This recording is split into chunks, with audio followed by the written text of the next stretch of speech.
পুরুষের কণ্ঠ শুনে যে নারী বুঝে যাবে তার মন ভালো নেই, পুরুষের মুখ দেখে যে নারী বুঝে যাবে সে কোনো একটা কঠিন সময় ফেস করছে, সেই নারী প্রকৃত প্রেমিকা। প্রেমিকা হওয়া অনেক কঠিন কাজ, সব নারী প্রেমিকা হতে পারে না। ছেলে হয়ে জন্ম নেওয়াটা অনেক সহজ, কিন্তু ছেলে হয়ে বেঁচে থাকাটা অনেক কঠিন। মানসিক শান্তি হলো মানুষের সবচেয়ে বড় ওষুধ। মনে শান্তি না থাকলে পুরো দুনিয়াটাই অন্ধকার লাগে। এই সমাজে ছেলে হয়ে জন্মানো মানে সারা জীবন শুধু টাকার পিছনে দৌড়ানো। ভুল করলে ভুল শুধরে দেওয়াটাই ভালোবাসা, ছেড়ে যাওয়াটা নয়। সারাদিন তুমি যার কথা ভাবো সে কি তোমাকে নিয়ে ভাবে? কখনোই না।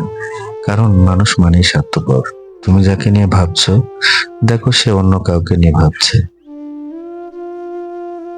জীবনে অনেক কিছু হারিয়েছি, এবার শুধু নিজেকে পরিবর্তন করার পালা। আমার ভিতরে যে কি চলছে সত্যি আমি কাউকে বোঝাতে পারি না। ছেলেদের আপন বলতে কেউ হয় না। পকেটে টাকা না থাকলে নিজের ফ্যামিলিও দাম দেয় না।